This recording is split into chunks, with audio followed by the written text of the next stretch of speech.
안녕하십니까? 안녕하십니까? 네, 3월 1일 아침입니다. 네. 이번 3.1절은 특히 100주년이라 100주년. 네. 더 의미가 깊은 것 같고요. 크고 작은 행사들이 많이 주변에서 지역에서, 네. 함께하고 있습니다. 여러분들도 네. 참여하셔서 이 100주년 3.1 운동, 3.1절 기념일 함께 그 의미를 되새겨보시면 좋을 것 같습니다. 오늘 저희 열린마당은 특강으로 준비했습니다. 그런데 노화가 된다는 거, 몸이 이렇게 나이가 들어간다는 걸 어디서 느끼시나요? 저는 아직까지 잘 모르는데 그렇죠. 저희 네. 어머니나 주변 네. 어르신분들을 보면 이렇게 손목 말씀을 많이 하셨다가 아 어. 손목인가 그러면 또 무릎 말씀을 많이 하셨다가 네. 아 무릎인가 그러면은 온 몸이 아프다고. 네. 그래서 아 이게 쉬운 게 아니구나. 그 남의 일이 아니에요. 아 그러니까요. 네, 그래. 네.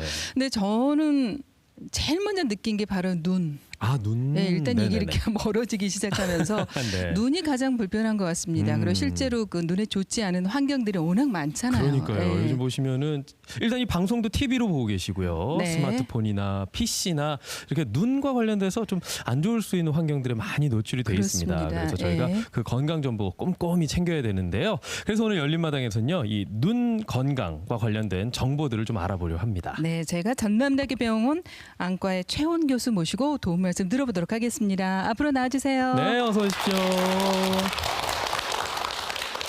우리 교수님도 안경 쓰셨나요? 네. 아 근데 저희는 의사 선생님을 네. 모셨는데 이거 탤런트 분이 이렇게 어우, 오셔가지고 모델 같으세요. 네, 깜짝 놀랐습니다. 뭐 앞에서 언급했지만 워낙 이 눈 건강과 관련된 안 좋은 환경들에 많이 노출돼 있다 보니까 환자들 통해서도 많이 느끼시죠. 네, 과거 10년 전만 하더라도 그 안과를 주로 찾는 연령층이 50대, 60대 이상이었습니다. 그리고 20대에 라식을 하러 오는 연령군이 아주 일부 있었는데 예. 최근 들어서는 TV, 스마트폰 사용이 늘어나고 미세먼지가 늘어남에 따라 20대, 30대, 40대 모두 다 지속적으로 증가하는 추세를 보이고 있습니다. 아, 미세먼지도 눈에 그렇게 안 좋은 거군요. 네. 네. 좋지 않습니다. 그렇다 하더라도 가장 큰 영향은 나이일까요? 네. 지속적으로 늘고 있긴 하지만 여전히 그래도 가장 많은 연령층은 60대, 70대라고 할 수 있겠습니다. 예. 예. 그러면 오늘 이 방송을 잘 보면 좀 예방이라든지 뭐 여러 가지 도움을 받을 수 있겠군요. 네, 소 잃고 외양간 고친다는 속담이 있습니다. 예. 눈도 마찬가지로 예방하지 않고 가만히 있다가 병이 생기시면 여러모로 손해를 보시기 때문에 예. 미리서 예방하는 방법을 익히시고 병이 생기지 않는 것이 최선의 치료라고 할 수 있겠습니다. 네, 예방도 중요하지만 저희는 치료도 중요하거든요. 네. 그런 내용 강의 부탁드리겠습니다. 네. 박수장에서 강의 시작하도록 하죠. 네, 잘 부탁드립니다. 박수 부탁드립니다. 네, 그러면 지금부터 그 침침함 그리고 간혹 눈물 흘림. 우리 어머님들 침침하거나 눈물 흘린 거 다들 있으시죠, 한 번씩? 네. 침침할 때는 어떤 질환이 있을 수가 있고 어떻게 예방하고 어떻게 치료하며 눈물이 흘렸을 때는 또 어떻게 치료하고 어떻게 예방하는지 눈 건강할 때 지키세요라는 주제로 강의를 시작하도록 하겠습니다. 첫 번째 사례입니다. 64세 여성분이 4년 전부터 눈이 침침해진다고 하고 내원하셨습니다. 시력을 재보니까 0.2까지 떨어져 있으시고 안과에서 검사를 해보니까 여기 이렇게 하얗게 보이는 부분 이게 백내장입니다. 그래서 백내장이 있으셔가지고 백내장으로 진단을 하고 백내장 수술을 시행을 하였습니다. 그랬더니 수술 후에 시력은 1.0으로 좋아지셨고 가운데 보시면 아까 하얗게 있었던 부분이 깨끗하게 제거된 것을 알 수 있습니다. 그래서 이 여성분이 사실 오시기 전에는 이렇게 걱정되는 표정으로 오셨다가 수술을 하자고 하니까 깜짝 놀라시고 눈 수술 무섭지 않습니까? 근데 막상 수술을 해보니까 별로 아프지도 않고 다음 날인데 벌써 1.0 시력을 보셔가지고 왜 지금까지 걱정했지? 이러한 표정으로 굉장히 행복하게 웃고 계십니다. 그래서 의사 입장에서도 상당히 보람이 있는 수술 중에 하나인데 아마 이 중에서도 수술하신 분들이 계실 것 같고요. 주변에 백내장 수술한 사람 어렵지 않게 찾아보실 수 있습니다. 가장 흔한 질환인 백내장에 대해서 한번 알아보도록 하겠습니다. 먼저 이 백내장은 우리나라에서 시행되는 최근 10년 사이 수술 중에 모든 의학 수술을 통틀어 가지고 가장 많이 시행되고 있습니다. 2등이 치질과 우리 아이 낳을 때 제왕절개 이게 이제 왔다 갔다 하는데 2등하고 거의 2배 이상 격차로 백내장은 수술을 많이 시행하고 있습니다. 그렇다면 이런 백내장이 무엇일까요? 일단 여기에 대해서 설명을 드리려면 눈의 구조를 알아야 되는데 눈의 구조를 이해하기가 쉬우시려면 카메라를 생각하시면 됩니다. 필름 카메라. 불과 15년, 20년 전까지 쓰셨던 필름 카메라. 그래서 사진이 잘 나오려면 렌즈가 좋고 뒤에 있는 필름이 좋아야 사진이 선명하게 나옵니다.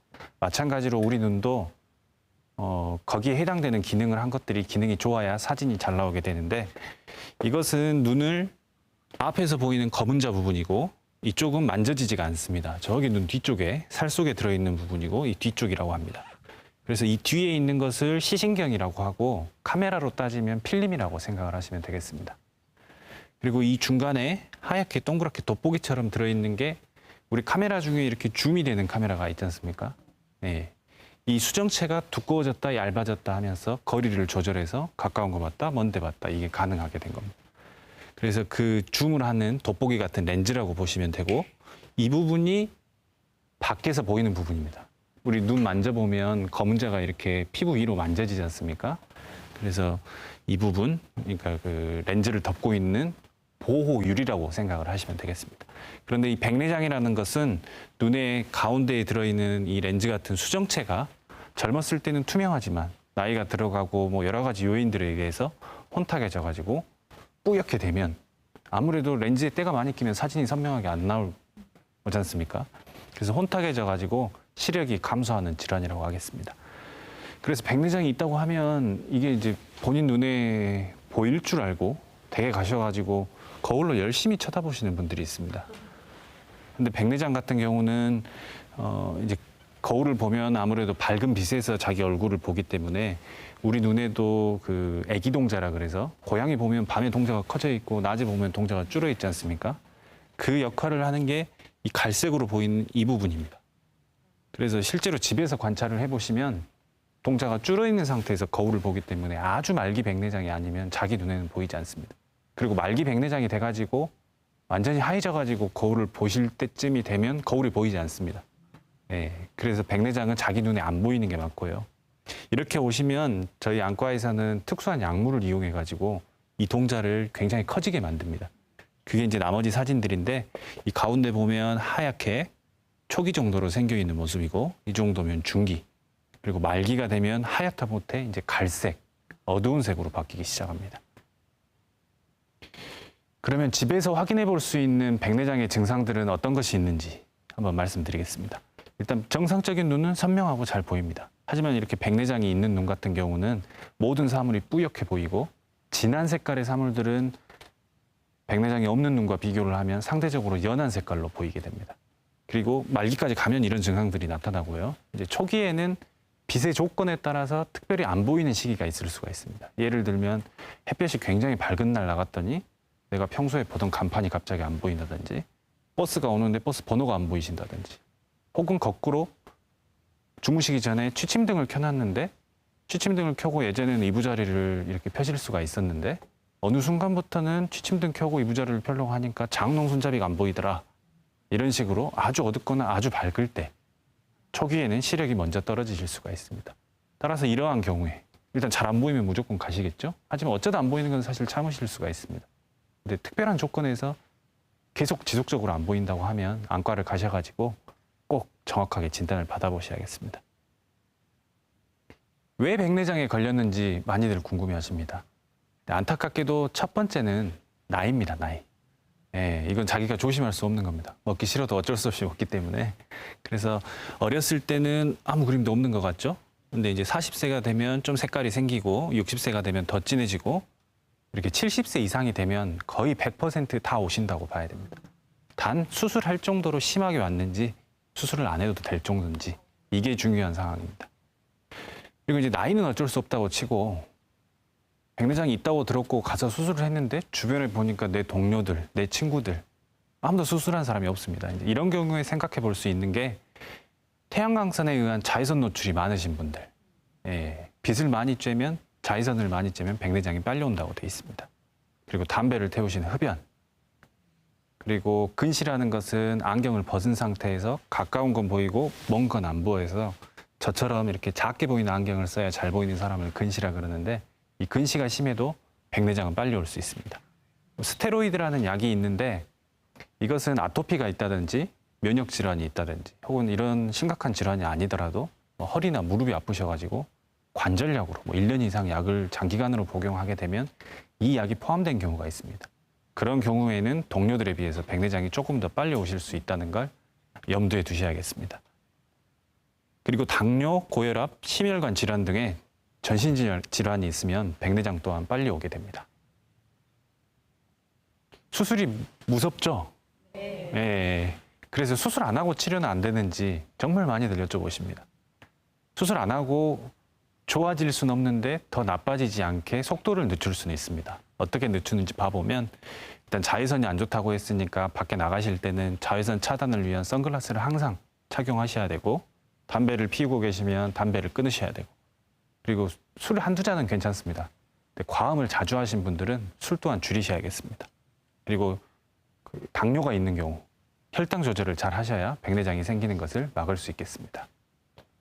약물 치료라고 해가지고 뭐 여러 가지 영양제나 항산화제, 아미노산 같은 것들을 안약으로 만들기도 하고 먹는 약을 만들기도 해서 병원에서 처방도 해주는데 역시 진행을 늦추는 거지 좋게 해주는 것은 아닙니다. 수술하는 시기에 대해 설명을 드리겠습니다. 백내장이 아주 심하거나 아주 초기거나 정상이면 수술하자고 하는 의사들은 없을 겁니다. 그리고 아주 말기로 가버리면 역시나 아주 말기로 가버리면 백내장이 단단해져가지고 백내장을 제거를 해야 되는데 얘가 돌처럼 단단하니까 잘 제거가 안 됩니다. 그래서 수술하는 시간이 굉장히 길어지고 수술하는 중에 합병증도 잘 생기고, 그리고 오랫동안 수술하니까 수술하고 나서 회복되는 시간도 굉장히 오래 걸립니다. 그래서 말기까지 돼서 병원을 가시면 당장 수술하자고 대부분 얘기를 하고, 말기가 되기 전에 수술을 하셔야 되는데 그러면 적합한 시기는 중기입니다. 예, 중기. 말기로 가기 전에 수술을 하셔야 되는데 이 중기라는 게 병원마다 의사마다 판단하는 기준이 너무 다양해가지고 어느 병원에서는 똑같은 사람이 갔는데도 불구하고 초기라고 판단할 수가 있고 어느 병원에서는 중기라고 판단해서 수술을 권유드릴 수가 있는 겁니다. 그래서 이렇게 이제 두 병원 말이 다르면 대학병원으로 저한테 상담하러 오십니다. 그러면 말씀드리기가 굉장히 곤란한 게, 하셔야 된다 그러면 B병원이 이상해지고 안 하셔야 된다 그러면 뭐 A병원이 이상해지는 상황이라 그럴 때는 침침한 정도를 제가 여쭤보십니다. 그래서 일상생활에 지장이 있고 본인 눈이 많이 침침하다. 그리고 한 가지 성격적으로 본인 몸에 조그만 병이라도 있으면 무조건 치료를 하셔야 되는 분들이 있습니다. 이런 분들은 수술을 그냥 받으라고 얘기를 드리고, 백내장이 있다고는 하는데 나는 침침한 줄도 모르겠고 일상생활에 크게 지장이 없다. 이런 분들은 6개월 내지 1년 정도 간격으로 경과 관찰한 후에 더 심해지면 수술을 하자고 합니다. 그러면 또 걱정하시는 게, 혹시 내가 이렇게 있다가 병원을 깜빡하고 못 올 수도 있고 2년, 3년, 4년, 5년 동안 진료를 못 받을 수도 있는데 말기로 가서 눈이 잘못되면 어떡하냐 이렇게 질문들을 하시는데, 백내장은 진행을 하게 되면 반드시 침침함과 시력이라는 증상으로 나타나게 됩니다. 따라서 뭐 이렇게 크게 불편하지 않으신다면 말기로 진행될 게 무서워서 미리서 수술하실 필요는 없다고 하겠습니다. 예. 그리고 또 시기를 결정하는 데 있어서 중요한 게 이 병이 재발을 할 것이냐 안 할 것이냐입니다. MC분들, 백내장은 재발을 할 것 같습니까? 재발을 할까요? 안 하면 참 좋을 것 같은데 할 수도 있을 것 같아요. 있을 것 같기도 하고요. 네. 원칙적으로 말씀드리면 백내장은 재발을 하지 않습니다. 아, 그렇군요. 그렇군요. 한 번 백내장 수술을 하면 이게 뭔가 눈에 뭐 다른 잘못이 생기지 않는 이상 똑같은 수술을 2번 하게 되는 경우는 없습니다. 아. 예. 근데 한쪽을 하고 그래서 이렇게 그렇게 생각을 했군요. 오른쪽하고 왼쪽하고 이렇게 따로따로 하시니까. 네네. 아. 재발해서 또 하는 게 아니고 예. 안 한 데를 하는 겁니다. 네네. 네. 예, 예. 근데 이제 여기에 대해서 설명을 좀 드리면, 일단 아까 말씀드렸듯이 백내장은 수정체라는 곳에 오고, 수정체는 우리 몸의 그 눈 안에서 돋보기 역할을 하는 겁니다. 그래서 백내장을 제거만 해버리고 여기에 아무것도 안 해두면 그 돋보기 하는 역할이 구조물이 없어져 버렸지 않습니까? 그렇기 때문에 굉장히 두꺼운, 코가 눌릴 정도로 두꺼운 돋보기를 쓰셔야 앞이 보입니다. 그래서 백내장을 제거를 하고 이걸 그대로 놔두고 나오는 사람은 아무도 없고요. 백내장을 제거를 하고 자기 눈에 가장 잘 맞는 도수의 돋보기를 골라가지고 플라스틱으로 된, 쉽게 말하면 안경 알을 눈 속에 집어넣고 나온다고 생각하시면 됩니다. 근데 이 집어넣어야 되는데 눈도 이렇게 동그란 구조이기 때문에 원래 수정체가 있던 자리로 들어가서 자리를 잡아줘야 되는데 주변에 이런 주머니가 없다고 하면 눈 속에서 이 돋보기가 계속 떠다녀 버리지 않습니까? 그래서 정상적으로 수술을 하더라도 백내장 중에 백내장 껍질의 옆과 뒤쪽은 남겨놔가지고 주머니를 만들어 놓습니다. 그래서 이 주머니에다가 인공수정체를 넣고 나오는 건데, 따라서 원래 백내장은 제거가 됐지만 껍질은 남아있지 않습니까? 그래서 10명 중에 한 4명 정도, 3, 4명 정도는 이 껍질에서 짧으면 수개월, 그리고 길면 5년, 10년 후에 백내장이 다시 한번 재발하게 됩니다. 하지만 이게 이제 재발했다고 표현을 하는 거지, 엄밀히 말하면 후발 백내장이라 그래가지고 저희가 수술하지 않은 부위에 백내장이 새로 생긴 거라고 보시면 됩니다. 수술한 후에 생긴 후발 백내장은 처음처럼 수술할 필요 없이 이렇게 외래에서 간단히 앉으셔가지고 통증이 하나도 없는 레이저를 5분 정도만 하게 되시면 이 후발 백내장이 제거가 되셔가지고 깨끗한 모습을 볼 수 있습니다. 그래서 백내장 수술은 재발하는 게 아니고, 운이 좋으면 한 번에 끝나시고 운이 나쁘시면 수술 한 번, 시술 한 번. 그래서 2번까지, 2번 이상은 없습니다. 이렇게 해서 치료를 하시면 평생 잊고 살 수 있는 그런 수술이 되겠습니다.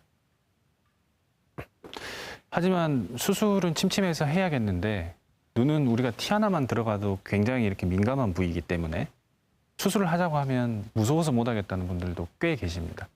하지만 최근에는 기술이 발달해가지고 우리 몸의 다른 부위를 수술할 때는 마취 주사라고 해가지고 수술할 부위에 이렇게 마취 주사를 맞고 수술을 하시지 않습니까? 근데 이 마취 주사라는 게 안 아프려고 맞지만 맞는 순간은 최고로 아픈 주사입니다.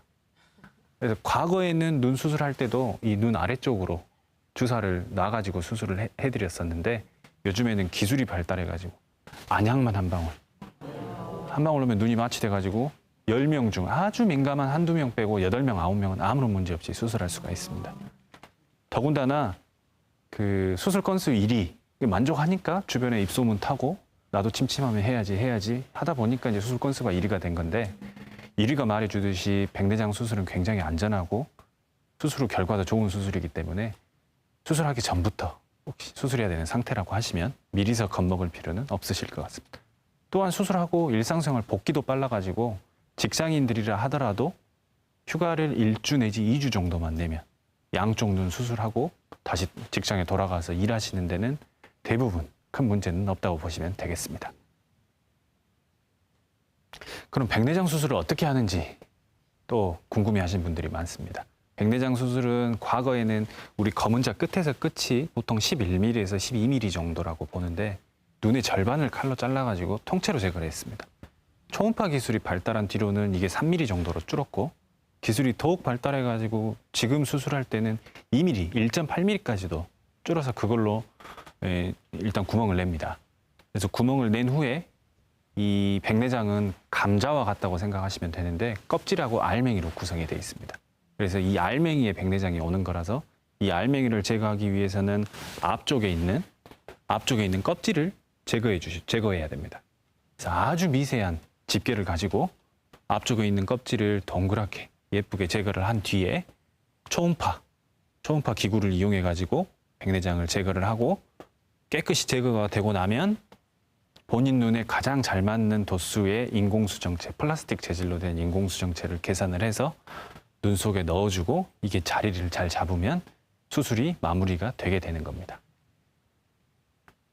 그래서 이 수술은 백내장이 심하지 않으신 경우에는 아주 순조롭게 끝나면 5분, 10분 정도 걸릴 때도 있고요. 백내장이 너무 심하거나 눈 자체가 약해가지고 수술하다가 조금 이렇게 합병증이 생긴 경우는 1시간, 2시간까지 하는 경우도 드물게 있습니다. 평균적으로 보면 2, 30분 내외 정도면 시작과 끝이 된다고 보시면 되겠습니다. 그리고 의학기술이 이제 많이 발전해가지고 최신 기술로 더 좋게 수술할 수 있는 방법은 없는지 그걸 여쭤보시는 분들이 있는데,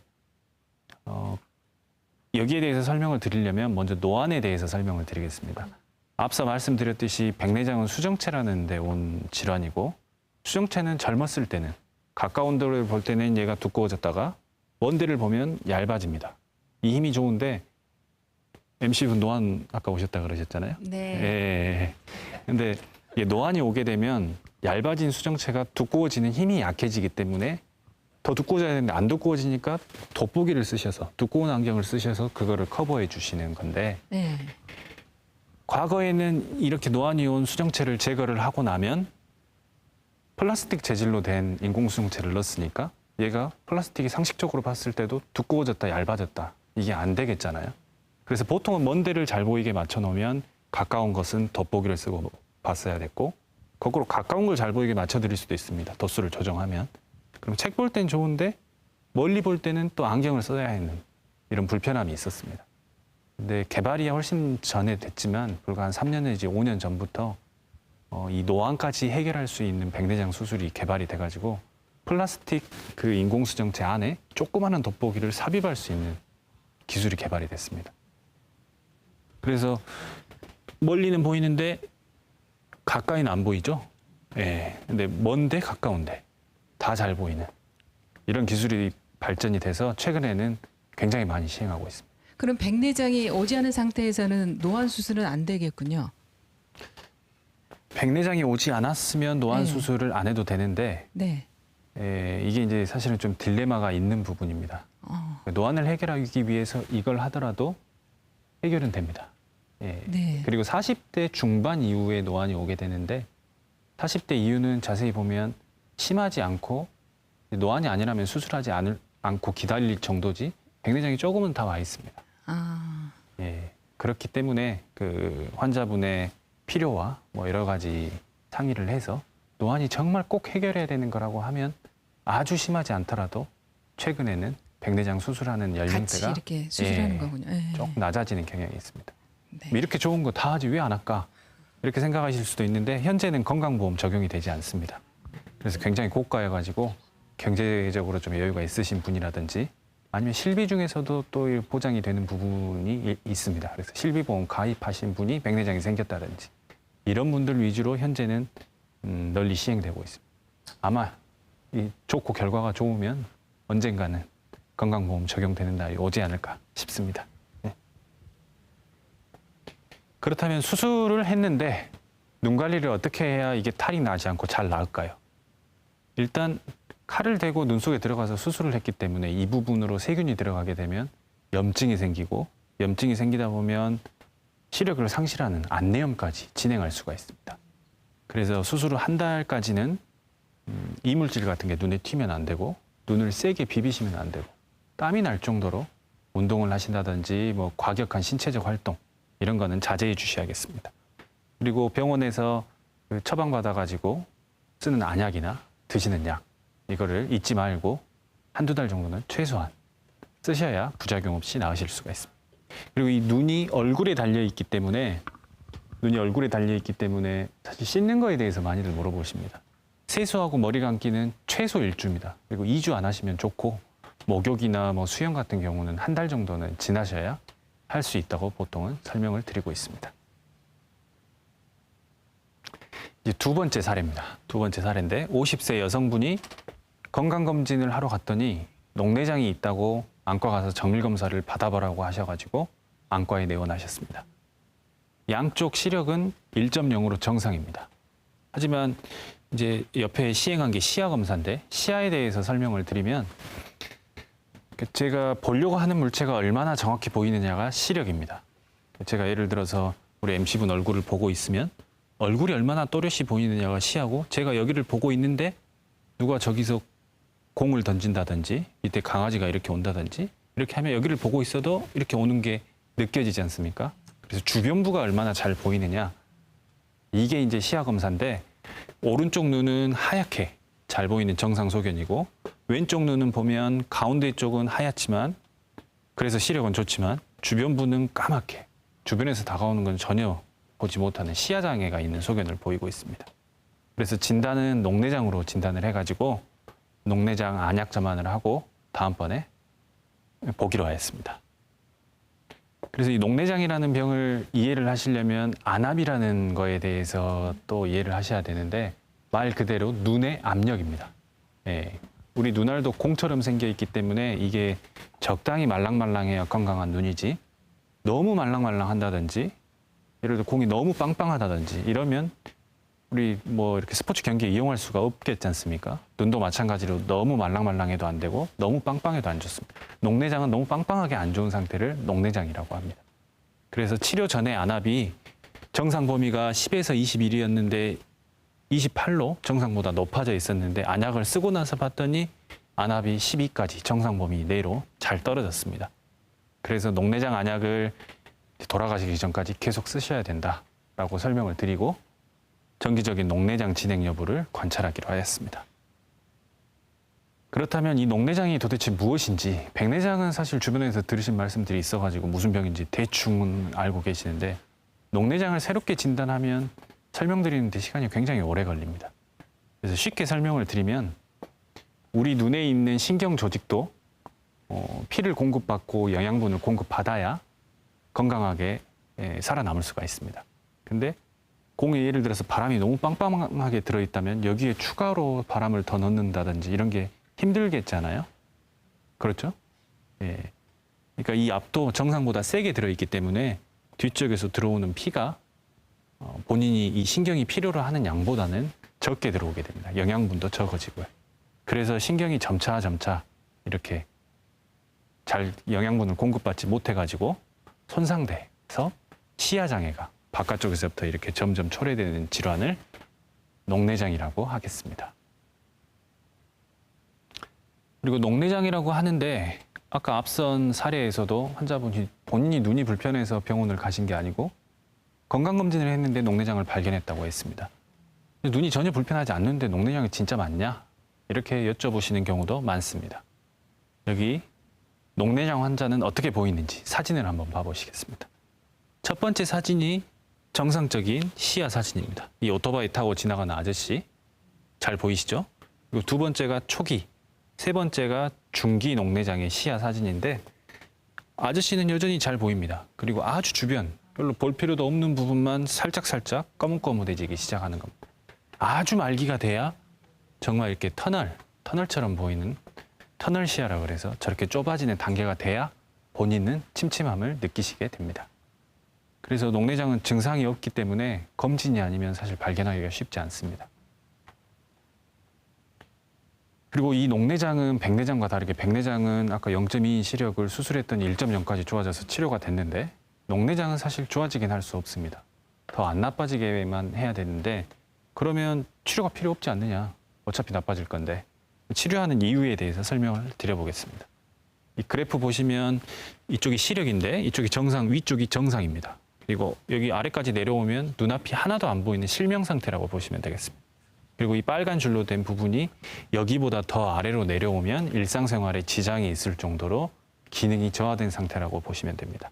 그리고 이쪽은 40살, 60살, 80살이라고 가정을 하고 50살 때 녹내장을 발견을 했는데 치료를 하지 않으면 점점 나빠집니다.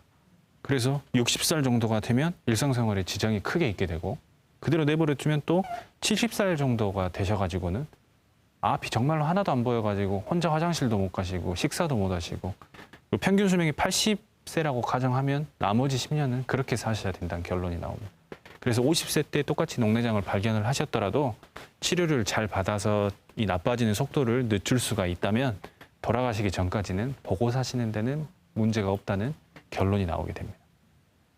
그리고 이 녹내장은 젊은 사람들이 굉장히 무서운데 30대에 발견이 됐다고 하면 우리 두 번째 사례처럼 똑같이 치료를 잘했다고 하더라도 앞으로 살아야 할 날이 굉장히 길기 때문에 60세가 돼가지고는 그때부터는 심각한 식이능 장애가 올 수가 있습니다.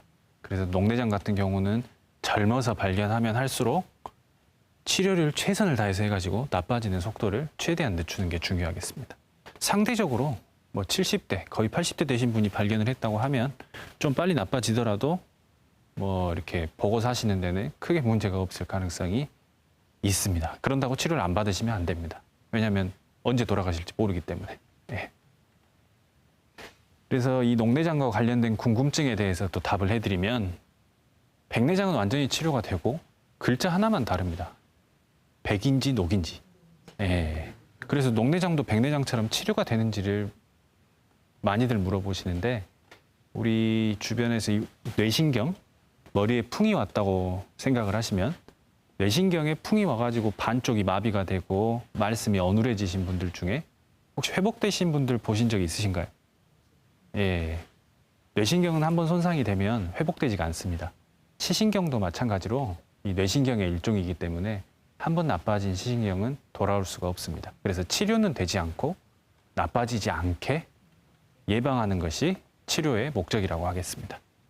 그렇다면 녹내장은 어떻게 치료해야 할까요? 녹내장이 생긴 원인이 압이 높아가지고 우리의 피나 영양분이 충분히 공급되지 않아서 생긴 거기 때문에 이 압을 떨어뜨려주는 게 치료의 주 목적입니다. 눈의 압력, 안압을 떨어뜨려주는 게 치료의 주 목적이라고 하겠습니다. 그래서 과거에는 녹내장 수술도 많이 하셨지만 최근에는 약이 좋아져가지고 안약만 쓰면 아까 우리 사례에 나온 아주머니처럼 안압이 저희가 원하는 만큼 떨어져서 수술을 하는 빈도는 굉장히 줄었습니다. 가끔 녹내장 수술하신 분들이 있습니다. 열에 한둘 정도. 그럼 어떤 사람들이 녹내장 수술을 하느냐? 최근에 나온 좋은 약들을 다 써봐도 눈의 압력이 원하는 것만큼 떨어지지 않을 때, 그때 수술로 눈에 구멍을 내가지고 물이 잘 빠지게 하는 수술을 시행하게 됩니다. 녹내장은 수술하고도 뭐 이게 회복이 잘 되기 때문에, 우리 몸은 회복이 잘 되기 때문에 구멍을 뚫어 놓더라도 구멍이 다시 막히는 경우가 많아서 재수술도 많이 하고요. 또 수술을 한다고 해서 안약을 끊을 수 있는 것도 아닙니다. 그래서 수술은 가능한 한 안 하기를 바라는 게, 혹시나 녹내장이 있으시다면 그나마 불행 중 다행인 겁니다. 다음 사례입니다. 70세 남성분이신데 이분은 자고 일어났더니 갑자기 안 보인다고 하고 병원에 내원하셨습니다. 시력을 재보니까 0.1밖에 안 되고 검사를 해보니까 이런 색깔이 정상적인 색깔입니다. 하지만 보시면 이 빨간 색깔 보이시죠? 예. 이 부분이 황반이라는 부분인데 황반에 출혈이 있어가지고 황반변성으로 진단하고 눈 속에 항체 주사를 시행하였습니다. 시행하고 한 달 뒤에 뵀더니 좀 더 잘 보인다고 하고 시력도 0.4까지 좋아지고, 그리고 사진을 보시면 아까 이 빨갛게 있던 황반 부위의 피가 없어진 걸 관찰할 수가 있습니다. 그래서 이분께는 주기적인 경과 관찰 및 황반변성은 한번 치료됐다고 해서 낫는 게 아닙니다. 또 재발할 수 있습니다. 그래서 악화 시 눈 속에 항체를 다시 한번 주입하자 이렇게 설명을 드리고 지속적으로 경과 관찰하였습니다. 황반변성이 무엇인지 알려면 먼저 황반이 뭔지를 알아야 됩니다. 황반은 시신경의 한가운데 부분을 말하는 거고, 시신경의 한가운데 부분에서 시력을 결정하는 가장 중요한 조직입니다. 그래서 황반변성이란 이런 시신경의 가장 중앙부의 중요한 조직에 노폐물이 축적되고 여기에 비정상적인 안 좋은 혈관들이 생겨가지고 그 혈관에서 피가 나서 본래의 상태와 기능을 상실해버리게 되는 이런 질환이라고 하겠습니다. 황반변성을 본인이 집에서 혹시 생긴 건 아닌지 확인해 볼 수 있는 이런 증상으로는 반듯한 물체가 정상적인 사람들은 다 반듯하게 보여야 됩니다. 하지만 황반변성이 생기게 되면 이렇게 반듯했던 물체가 조금 휘어져 보이기도 하고, 또는 황반은 시신경 중에서 한가운데라고 했지 않습니까? 그래서 내가 보고자 하는 물체가 가려 보일 수가 있습니다. 사진처럼. 아까 녹내장은 주변부부터 이상이 와서 나중에 가운데가 안 좋아지는 병이었는데 황반변성은 중앙부부터 안 좋아지는 게 특징입니다. 시신경의 중앙이어서. 그래서 혹시 이런 증상이 있으면 지체하지 마시고 병원 가셔가지고 진료를 바로 받아보셔야 합니다. 황반변성에 걸린 이유에 대해서 봐보시면 역시 이것도 첫 번째는 나이입니다. 나이. 70세가 넘어가시면 40, 50대에 비해서 위험도가 70배나 증가하고 50, 60대에 비해서는 12배나 증가하게 됩니다. 그리고 담배를 피우시는 흡연, 하루 한 갑 이상 흡연을 하실 경우는 위험도가 2.4배나 증가하고, 심지어 옛날에 담배를 피웠다가 지금은 담배를 끊었어도 황반변성이 생길 위험은 2배나 증가하게 됩니다. 그리고 혈압이 있으신 경우는 역시나 정상보다 45%나 위험도가 증가하게 됩니다. 그리고 항산화제, 루테인 같은 이런 영양소가 섭취가 부족하게 되면 역시나 위험도가 2배나 증가하게 됩니다. 그리고 반대쪽 눈, 한쪽 눈이 황반변성이라 그래가지고 진단을 받으셨는데 우리 눈에는 주시안이라는 게 있습니다. 사물을 볼 때 오른손잡이는 대부분 오른쪽 눈으로 볼 때 이게 더 잘 보이고 왼쪽 눈으로 보면 덜 보이고 이런 게 있는데 예를 들어서 황반변성이 왼쪽 눈에 생기면 이렇게 걸어 다니는 데는 크게 지장이 없습니다. 그래서 치료를 안 받아버리시는 분들도 간혹 있는데 한쪽에 황반변성이 생기신 분들은 반대쪽 눈에 5년 안에 생기실 확률이 10명 중에 4명. 예, 그래서 한쪽에 생기셨다고 해서 잘 보여서 반대쪽 눈이 보여서 병원을 안 가서 치료를 안 받으시면 잘못하면 양쪽 다 문제가 생길 수가 있습니다. 그리고 초기 황반변성은 치료가 필요 없기 때문에 건강검진에서 황반변성으로 진단돼가지고 안과를 찾는 경우가 많습니다. 그래서 이렇게 해서 오시면 예방하는 방법만 가르쳐드리고 눈에 직접적인 치료는 하지 않습니다. 그럼 이런 초기 황반변성은 중기가 없습니다. 초기에서 말기로 바로 넘어가는데 이렇게 말기로 진행을 할 수가 있습니다. 10명 중에 1명 정도에서. 그렇기 때문에 초기 황반변성이라 눈에 직접적인 치료가 필요 없다고 말을 하더라도 예방하는 생활 습관, 음식 이런 거는 지키시는 게 더 나빠지는 것을 막을 수 있는 길이겠습니다. 그러면 황반변성 예방은 어떻게 할지 설명을 드려보겠습니다. 먼저 루테인이나 오메가3 항산화 영양소가 풍부하게 이렇게 들어있는 황반변성 영양제, 그리고 약국에 가면 눈 영양제라고 해서 보통은 팔고 있습니다. 너무나 다양한 회사에서 다양한 종류의 제품이 나오고 있기 때문에 어느 약국을 가나 눈 영양제는 다 있습니다. 그래서 초기 황반변성이 있다고 하면 찾아가셔가지고 눈 영양제를 드시는 게 좋겠습니다. 그리고 우리 그림의 어린아이들처럼 밖에 나갈 때는 항상 선글라스를 쓰는 습관을 들이시는 게 좋겠고, 담배를 피고 계신다면 담배를 끊으셔야 하고, 그리고 황반변성에 좋은 음식을 많이 드셔야 됩니다. 좋은 음식은 뭐가 있느냐? 항산화 성분과 아미노산이 많이 들어있는 블루베리, 그리고 오메가3가 많이 들어있는 연어, 타우린이 많이 들어있는 꽃게, 그리고 비타민 A가 많아가지고 안구건조까지 방지해주는 당근, 그리고 루테인이 많이 들어있는 브로콜리, 제아잔틴이 많은 시금치, 이런 것들이 있겠습니다. 외우시기가 힘드시면 베리 종류는 눈에 좋고, 해산물 눈에 좋고, 싱싱한 채소는 눈에 좋다. 이렇게 기억하시면 되겠습니다. 그러면 이게 이미 말기로, 이제 초기에서 말기로, 혹은 초기를 거치지 않고 곧바로 말기가 생기시는 분도 있습니다.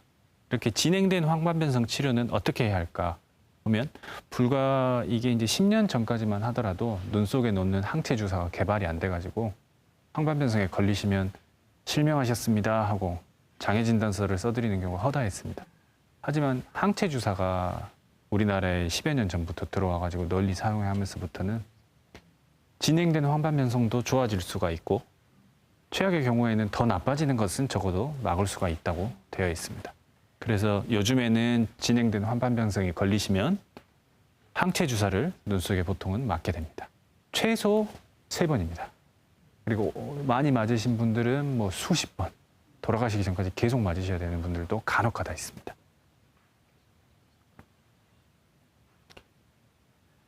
이제 그 다음 사례인데, 55세 여성분이 1, 2년 전부터 눈물이 난다고 해서 내원하셨습니다. 보면 눈물이 그렁그렁 맺혀 있는 모습입니다. 그래서 눈물이 나는 경우에는 항상 언제 눈물이 나는지 의사도 물어봐야 되고, 눈물이 나는 게 무슨 병일까 본인들도 궁금하면 확인을 해봐야 됩니다. 그래서 여쭤봤습니다. 언제 눈물이 나시는지. 그래서 밖에서도 집에서도 다 나고 항상 시도 때도 없이 눈물이 난다고 하셨습니다. 그래서 진단은 눈물관 막힘, 눈물 내려가는 길이 막힘으로 진단을 해서 눈물길 뚫어주는 치료를 시행하였고, 시행을 하니 좋아졌습니다. 그래서 이 눈물길 막힘에 대해서 설명을 좀 드리면, 먼저 눈물길에 대해서 이해를 하시기 위해서는 우리 눈에서 눈물이 어떻게 만들어지고 어떻게 배출이 되는지를 아셔야 되는데, 흔히 우리 욕실에 있는 세면대라고 생각을 하시면 됩니다. 세면대가 있고 위쪽에 수도꼭지가 있어서 틀면 물이 나오고, 세면대를 적당히 적신 다음에 하수구로 내려가면 아무런 문제가 없는 구조입니다. 눈도 마찬가지로 이 눈썹 아랫부분 뼈 있지 않습니까? 이 뼈 안쪽에 눈물샘이 있습니다. 거기서 눈물이 만들어져 가지고 눈을 적신 다음에 10% 정도는 공기 중으로 증발을 하게 되고, 90% 정도는 이 눈 가운데 쪽, 가운데 쪽에 있는 눈물점이라는 구조물을 통해서 코뼈 사이를 통과해서 코로 흘러가게 돼 있습니다. 본인도 이제 평소에는 눈물 분비량 자체가 많지 않아서 이게 내려가고는 있지만 못 느끼시는 것뿐이고요. 우실 때 콧물 나시잖아요. 그렇죠? 네. 그거는 콧물이 나오는 게 아니고 눈물이 코로 넘어가서 나오는 겁니다. 그리고 안약 쓰면 쓴 게 목 뒤로 넘어가지 않습니까? 그게 이 눈물길이 뚫려 있어. 정상적이기 때문에 안약의 쓴맛을 느끼실 수가 있는 겁니다. 혹시 이게 막혀 있다고 하면 안약을 써도 쓰지가 않고 울어도 콧물은 안 나옵니다. 예. 그래서 이 내려가는 눈물길이 막힌 것은 치료를 어떻게 하는지 말씀을 드려보겠습니다. 먼저 1단계, 2단계, 3단계로 나눌 수가 있는데 1단계는 외래에서 간단히 하는 시술 같은 행위입니다. 그래서 주사기에다가 물을 좀 담아가지고 원래 주사기는 바늘이 날카롭지 않습니까? 끝이 뭉툭한 특수 바늘이 있습니다. 눈물길에 쓰는 그 바늘로 바꿔가지고 눈물샘에 넣어서 이 속을 물로 청소해 주게 됩니다. 그래서 눈물이 나는 아주 초기 분들은 가까운 병원 가셔가지고 이렇게 청소를 한 번씩 받으시면 좋아지시기도 합니다. 그리고 이건 이제 쇠꼬챙이처럼 이렇게 철사 같은 게 이렇게 길게 있는데 이것도 의료용으로 특별히 나온 건데 이제 물로 청소해서 안 되면 저런 걸로 인위적으로 뚫어주기도 합니다.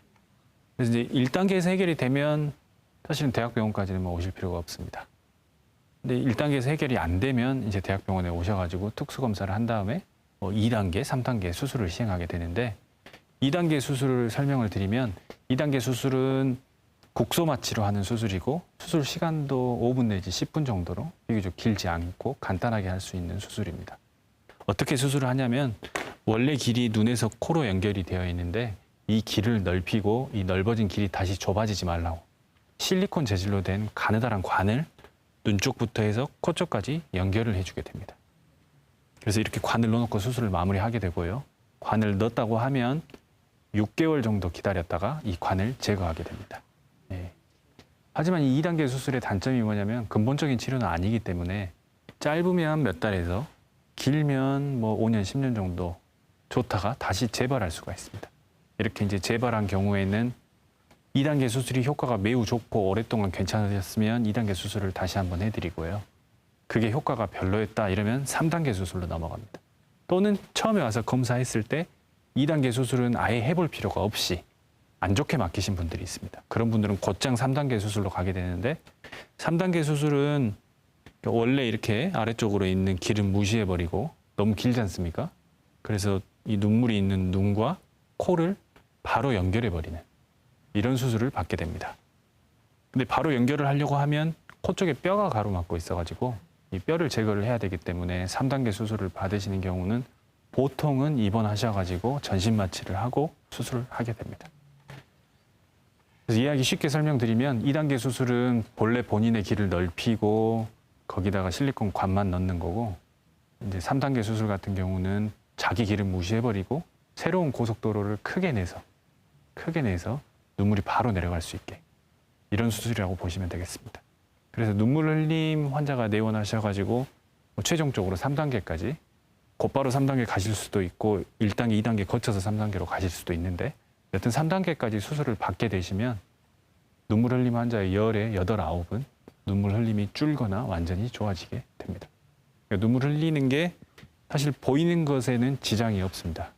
보이는 것에는 지장이 없어가지고 조금 닦고 말지 이거 꼭 수술해야 됩니까? 이렇게 물어보시는데 불편하시다면 수술을 받는 게 맞겠습니다. 그리고 10명이 눈물길이 막혔다고 하면 8 내지 9명은 큰 문제가 없습니다. 눈물만 닦고 사셔도. 하지만 우리 속담에 그 고인물이 썩는다 그래가지고 우리 눈물도 흐르지가 않으면 그 고인 눈물에 세균 감염이 있을 수가 있는데 세균 감염이 있게 되면 염증이 생겨가지고 그게 이제 눈꺼풀 주변 조직으로 이렇게 퍼지게 되면 급성 염증이라 그래가지고 아래 눈꺼풀이 빨갛게 아주 심하게 이렇게 부어있는 상태가 돼버리고요. 주변 조직으로 퍼지지 않고 아래가 막혀있기 때문에 이게 다시 위쪽으로 넘어올 수가 있습니다. 그런 경우는 사진에서 보시는 것처럼 어마무시하게 눈곱이 많이 끼시는 상태가 될 수가 있습니다.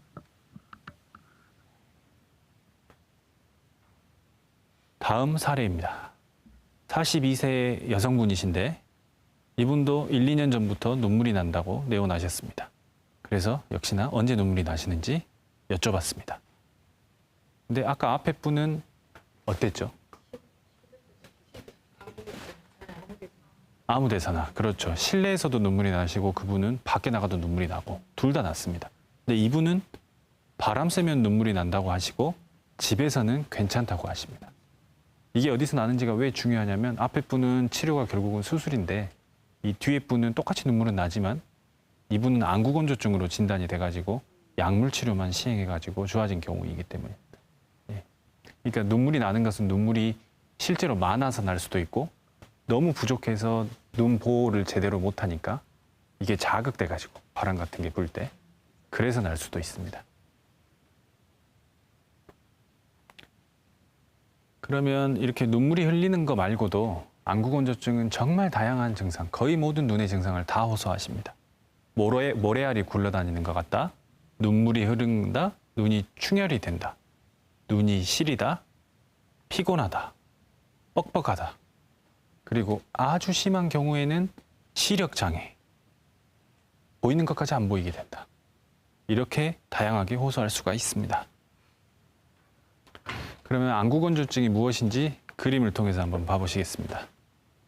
건강한 눈은 이게 검은 자고 이게 흰 자입니다.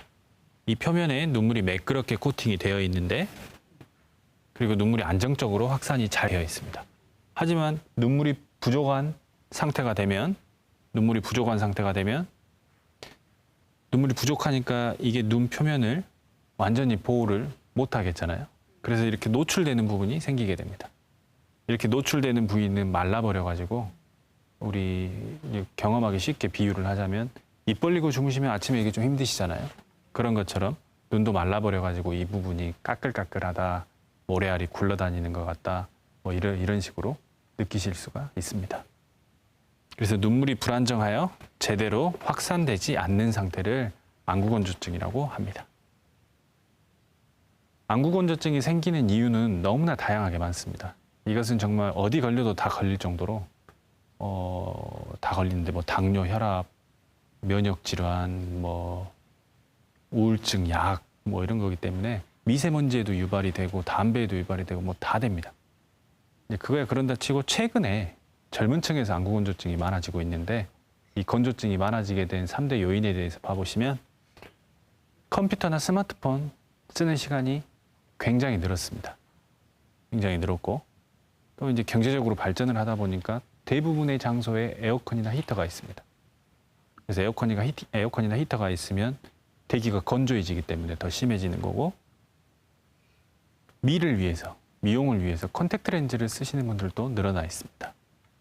그래서 예를 들어서 여기 계신 어머님들 중에 따님분들 컨택트 렌즈를 끼고 히터가 나오는 사무실에 앉아 컴퓨터를 한다고 하면 멀쩡한 사람도 안구건조증이 유발될 정도로 최악의 조건이라고 보시면 되겠습니다. 이건 이제 아이를 가진 어머님들도 상당히 궁금해하신 내용인데 VDT 증후군이라고 다 한 번쯤은 들어보셨을 것 같습니다.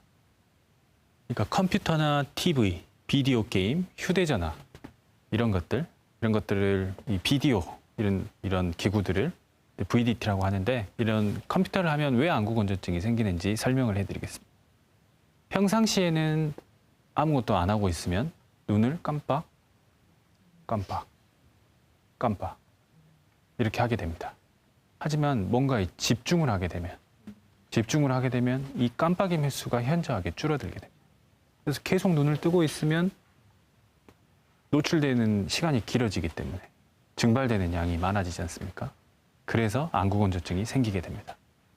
또한 뭔가에 집중을 하게 되면 깜빡임 횟수도 줄지만 눈을 깜빡일 때 이게 위 눈꺼풀이고 이게 아랫 눈꺼풀이라고 하면 눈물은 아랫 눈꺼풀에 고여 있습니다. 그래서 위 눈꺼풀이 아랫 눈꺼풀까지 제대로 내려왔다가 아래에 있는 눈물을 끌고 올라가면서 코팅을 이렇게 해줘야 되는데 집중을 하게 되면 본인도 모르는 사이에 내려오다가 맙니다. 예. 횟수 자체도 줄어들지만 이 깜빡임의 질 자체도 굉장히 떨어지기 때문에 이렇게 집중하는 작업을 할 때는 안구건조증이 유발이 된다고 하겠습니다. 실제로 눈깜빡임 횟수를 측정해 봤습니다. 그랬더니 아무것도 안 하고 우리 쉽게 말하면 그냥 멍 때리고 있을 때 이때는 1분에 21회 3초에 한 번 정도 깜빡깜빡하는 게 정상입니다. 하지만 독서를 했더니 이 사람들은 1분에 10회로 줄었습니다. 6초에 한 번으로 2배 간격으로 늘어난 거고요. 조금 더 집중력이 필요한 PC 작업을 했더니 1분에 6회밖에 안 합니다. 이제 10초에 한 번입니다. 그리고 정말 고도의 집중력을 요하는 게임을 했더니 1분에 눈 깜빡임 횟수가 5회까지 줄었습니다. 12초에 한 번이면 한번 초시계 재고 이렇게 뜨고 계시면 굉장히 힘들다는 걸 알 수가 있습니다. 그렇게 뜨고 있고 횟수 자체도 적어지고 깜빡임의 질 자체도 나빠지기 때문에 이러한 컴퓨터나 뭐 TV, 휴대폰 이런 걸 할 때는 의식적으로 자주 눈을 감는다고 생각하고 깜빡 해주셔야 안구건조증이 유발되는 것을 막을 수가 있습니다. 그러면 이런 안구건조증, 눈 건강을 위한 일상생활에서의 주의점에 대해서 설명을 드리면 기왕이 어쩔 수 없이 일 때문에 작업을 하셔야 된다고 가정을 하면 컴퓨터가 내 눈보다 높은 곳에 있으면 아무래도 눈을 크게 뜰 수밖에 없습니다. 눈이 크면 클수록 증발이 많이 되기 때문에 모니터는 가능한 한 아래쪽에 두시는 게 낫고요. 그리고 에어컨이나 히터 바람이 직접 눈에 닿지 않도록 주의하셔야겠습니다. 그리고 콘택트 렌즈는 너무 장시간 사용하지 마시고 통증이 생겼을 경우, 이상이 있을 경우는 즉시 빼가지고 관리를 하셔야 됩니다. 그리고 실내가 건조한데 이런 경우는 가습기나 젖은 수건을 이용해서 공기의 건조를 막아주셔야 되겠습니다. 그리고 이제 마지막 같은 경우는 밖에 나갔을 때 눈물이 많이 난다 이런 경우인데 이런 경우에 일단은 안약을 나가기 전에 한 번씩 쓰고 나가시라고 권유를 드리고 그래도 효과가 좀 불충분하고 나가 있는 시간이 너무 긴다 이럴 때는 가능한 한 안경알을 큰 걸로 해가지고 바람을 막을 수 있게 안경을 맞추라고 권유를 드립니다. 근데 그걸로도 부족하다 하는 경우에는 우리 그 자전거 동호회에서 자전거 타는 사람들 보면 눈에 완전히 이렇게 딱 달라붙는 스포츠 고글을 쓰고 다니지 않습니까? 예, 눈물이 밖에 났을 때 심하면 해도 안 되면 그런 선글라스 끼고 다니시라 이렇게 권유까지 드리고 있습니다. 그러면 이 좀 건조한 것은 사실은 쉬면 좋아지고 이러기 때문에 시력에도 대부분 지장 없습니다. 대부분 지장이 없기 때문에 그렇게 심각한 병은 아닌데 굉장히 이렇게 눈 피곤하고 이러면 눈도 뜨기 싫어지시고 보는 것도 짜증나시고 이러지 않습니까? 근데 이게 이제 과연 완쾌가 될 수 있느냐? 약을 쓴다고 해서. 물론 감기 났듯이 뭐 한 2주 쓰고 좋아지면 정말 좋겠지만 우리가 건성 피부인데 뭐 로션 정말 좋은 거 사가지고 쓴다고 해서 그 다음날 아침에 세수하면 끝이지 뭐 그게 평생 가는 건 아니지 않습니까? 마찬가지로 안구건조증도 체질이기 때문에 한번 건조한 눈은 5년, 10년 지나서 이게 이제 지성인 체질로 바뀌기 전까지는 계속해서 건조증이 있다고 생각하시면 되겠습니다. 그러면 결국은 관리를 해줘야 되는 병인데 건성 피부도 이 로션 써봤다가 저 로션 써봤다가 뭐 이렇게 하지 않습니까? 2개 써봤다, 3개 써봤다. 그런 것처럼 아주 처음 단계, 심하지 않은 단계에서 병원으로 오시게 되면 처음에는 교육을 시켜드립니다. 집중할 수 있는 환경에 최대한 노출을 하지 마시고 어쩔 수 없이 노출이 되셨을 때는 의식적으로 자주 깜빡이셔라. 제대로 깜빡이셔라. 이렇게 말씀을 드리고 그다음에 건조한 환경에서는 더욱더 악화될 수가 있기 때문에 혹시 건조하다고 하면 환경 조절. 아까 말씀드린 가습기나 젖은 수건 이런 걸 이용해서 주변 환경을 조금 습하게 해줘라. 이렇게 교육을 시킵니다. 그리고 인공 눈물 같은 경우는 과거에는 이렇게 병해된 거를 많이 썼습니다. 하지만 최근에는 일회용이라 그래가지고 방부제가 포함되지 않은 인공 눈물이 있는데 인공 눈물 성분 자체는 2개 다 문제는 없지만 그 병에 들어있는 것들은 거기 들어있는 보통 하나를 트면 한 달 정도는 쓰기 때문에 이게 변하지 않게 방부제를 넣어놓는데 그 방부제가 부작용을 일으키는 경우가 있어서 너무 많이 넣었으면 안 됐습니다.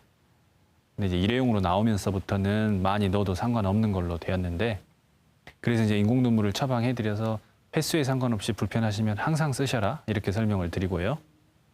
1단계로 부족하거나 처음에 오셨을 때 건조증 자체가 심하신 분들이 있습니다.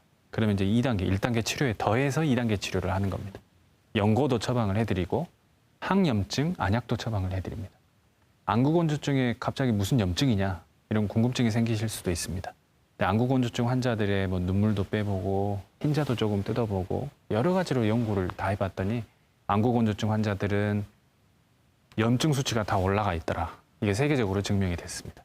올라가 있으니까 혹시 이거 줄여주면 좀 좋아지지 않을까 해서 염증약을 써봤더니 실제로 염증도 줄어들고 본인의 눈물 분비 자체도 늘려주더라. 그러니까 인공 눈물 같은 경우는 이게 가짜로 만든 눈물이기 때문에 자기 눈에 넣으면 1, 2분 정도 지나면 다 씻겨져 나가버립니다. 근데 항염증 안약을 써가지고 본인의 눈물 분비 자체가 늘면 24시간 동안 계속 꾸준히 나오는 거기 때문에 이상적인 이런 약이라고 볼 수 있겠습니다.